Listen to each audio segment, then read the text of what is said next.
آئیے آج کے اس تفصیلی وضاحت میں ایک ایسی جمعہ کی روایت کی بات کرتے ہیں جو ہم میں سے بہت سے لوگ اپناتے ہیں، لیکن اس کے فوائد اور احکامات کے بارے میں کچھ ایسی گہرائیاں ہیں جنہیں جاننا واقعی انتہائی ضروری ہے۔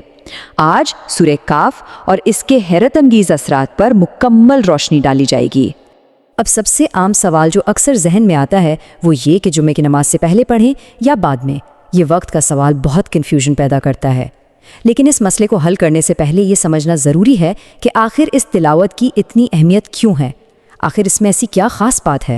تو آج ہم جن اہم نکات کو سمجھیں گے وہ یہ ہیں: پہلا، سورہ کہف اور جمعہ کا رشتہ；دوسرا، نور اور گناہوں کی معافی; تیسرا، دجال کے فتنے سے حفاظت; چوتھا، گھر میں سکون اور برکت; اور آخر میں وہی سوال کہ تلاوت کا سب سے صحیح وقت کیا ہے۔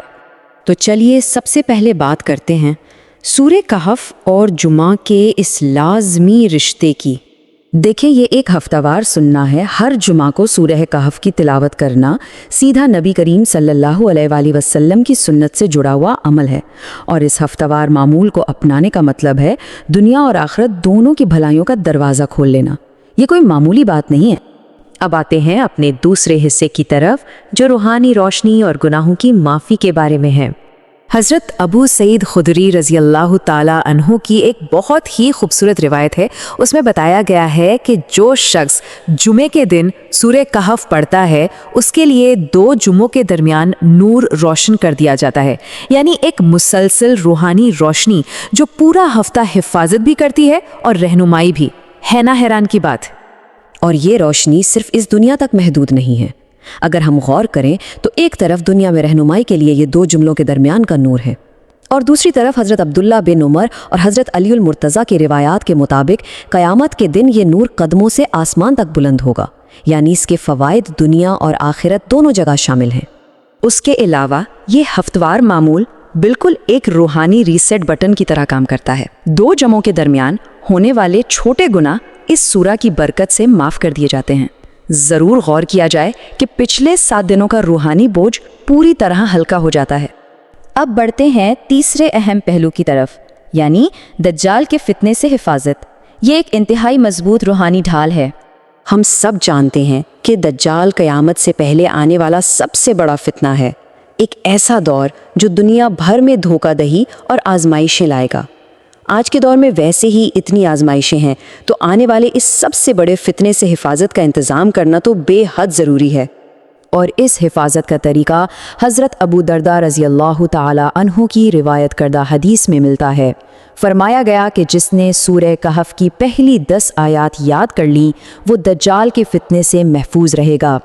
یہ ایک انتہائی آسان اور عملی طریقہ ہے جو آزمائش کے خلاف ایک مضبوط روحانی زرہ بن جاتا ہے۔ اچھا، دلچسپ بات یہ ہے کہ کچھ اور روایات اس حفاظت کو آخری 10 آیات تک بھی بڑھاتی ہیں۔ اسی لیے یہ بہت اہم ہو جاتا ہے کہ آنے والی نسلوں کو اور گھر کے بچوں کو یہ آیات ضرور سکھائی جائیں تاکہ پورا خاندان اس عظیم فتنے سے محفوظ رہ سکے۔ چوتھا حصہ بڑا ہی خاص ہے، یہ ہے گھر میں سکون اور برکت کے حوالے سے۔ تاریخ کے ایک حیران کن واقعے پر غور کرتے ہیں۔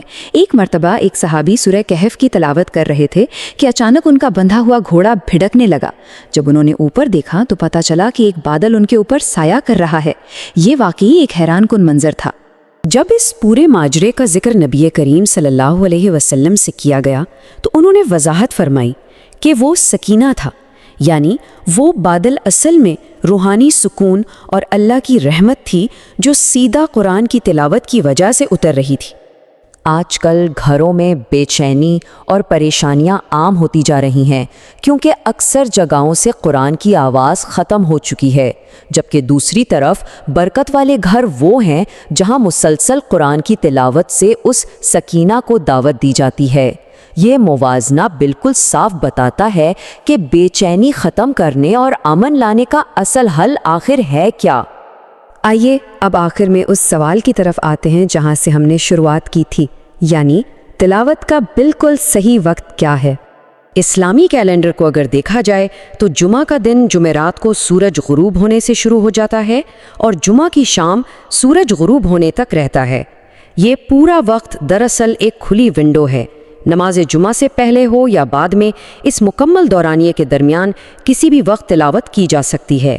اس حوالے سے وقت کی ویسی کوئی سخت پابندی نہیں ہے جیسا کہ اکثر لوگ سمجھتے ہیں۔ اور یہاں ایک اور حیرت انگیز حقیقت ملتی ہے۔ اگر جمعہ کی رات یعنی جمعرات کی شام سورج غروب ہونے کے بعد تلاوت کی جائے تو ایک ایسی روشنی پیدا ہوتی ہے جو تلاوت کرنے والے کی جگہ سے سیدھا بیت اللہ یعنی کعبہ تک پھیل جاتی ہے۔ یہ سچ میں انسان کا ایک عظیم روحانی تعلق قائم کر دیتی ہے۔ تو اب ان تمام باتوں کو زندگی کا حصہ بنانا ضروری ہے۔ پہلی اور آخری 10 آیات کو یاد کرنا، انہیں اگلی نسل کو سکھانا، اور سب سے بڑھ کر ہر ہفتے تلاوت کا ایک مضبوط معمول قائم کرنا۔ اور ہاں، اس آسان سی معلومات کو آگے پھیلانا ایک بہترین صدقہ جاریہ بھی بن سکتا ہے۔ آخر میں اس اہم سوال پر ذرا غور کیا جائے۔ جب سکینہ کے اترنے اور ان عظیم حفاظتی وعدوں کو ذہن میں رکھا جائے تو ذرا سوچا جائے، ایک بار جب گھر میں امن اور حفاظت کا یہ ہفتوار معمول ٹھیک سے قائم ہو جائے تو اس گھر کا روحانی ماحول کس قدر تبدیل ہو جائے گا۔ آج کی وضاحت یہیں ختم ہوتی ہے، مگر یہ وہ سوچ ہے جس پر واقعی عمل شروع کرنے کی ضرورت ہے۔